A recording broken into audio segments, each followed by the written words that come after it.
It's Thursday, December 19th, and this is the Daily Medical News, where we bring you clinical medicine's top stories as well as a closer look at the day's biggest story. I'm Molly Collegio. And I'm Terry Rudd. Today, how therapeutic nihilism endangers older patients with diabetes. A topical capsaicin formulation cuts knee osteoarthritis pain. How to navigate the overlapping clinical features of bacterial infections and atopic dermatitis. The Trump administration takes the first steps to allow states and pharma firms to import prescription drugs. And now, the news. It's time for diabetes treatment guidelines to evolve, given the growing number of positive data from cardiovascular outcome trials in type 2 diabetes. That's the message Dr. Richard Pratley delivered at the World Congress on Insulin Resistance, Diabetes, and Cardiovascular Disease. Dr. Pratley is medical director of Advent Health Diabetes Institute in Orlando. Dr. Pratley warns against therapeutic nihilism, the idea that, by the time someone is 75 years old, you won't be able to impact outcomes with directed therapy. Current treatment guidelines for diabetes in older people remain focused on glycemic control.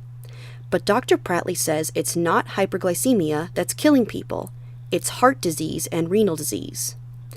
Recent studies of diabetes drugs have demonstrated that older diabetes patients benefit from treatment, even those with cardiovascular comorbidities.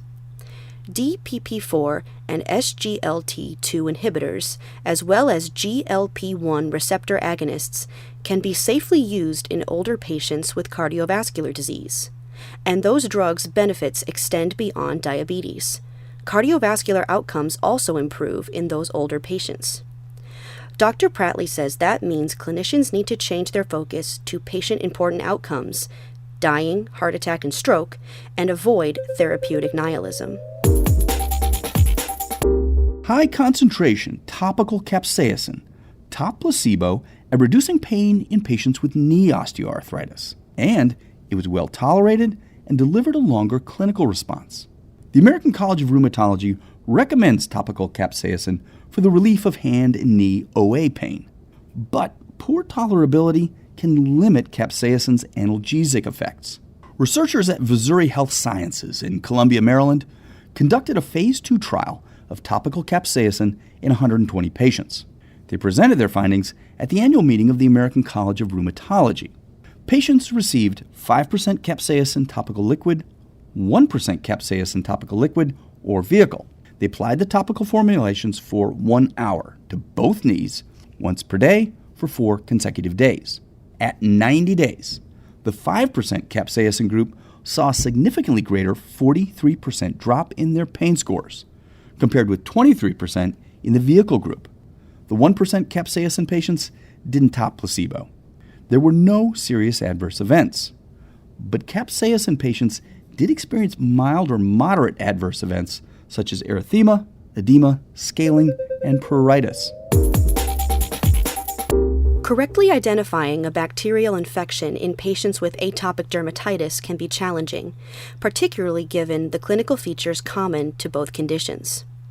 But the International Eczema Council Skin Infection Group has new guidance to help improve clinical diagnoses. The clinical appearance of AD can mask signs of a bacterial infection, and clinicians can't rely on positive skin swab culture from a possibly infected area, given that S. aureus is so common in AD. An added challenge can occur in patients of different ethnicities, in whom both AD and bacterial infection may manifest differently. Specific clinical features of S. aureus in patients with AD include weeping, honey-colored crusts, and pustules. The pustules, though not common, can involve pain and itching. By comparison, signs of beta-hemolytic streptococcal infection may include thick-walled pustules and heavy crusting. For a complete list of clinical diagnostic tips, click the link in the podcast notes. We'll be back with more medical news after this message. The Department of Health and Human Services is taking the first steps toward allowing prescription drugs to be imported into the U.S. HHS is proposing 2 pathways for importation. The first would allow states to design programs to import certain drugs directly from Canada. The second would allow manufacturers to obtain a new national drug code number to import their own FDA-approved products manufactured outside of the U.S.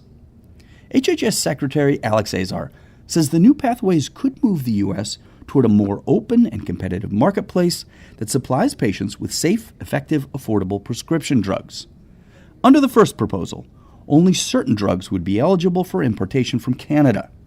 The drugs would need to be approved in Canada and, except for Canadian labeling, need to meet the conditions of an FDA-approved new drug application or abbreviated new drug application.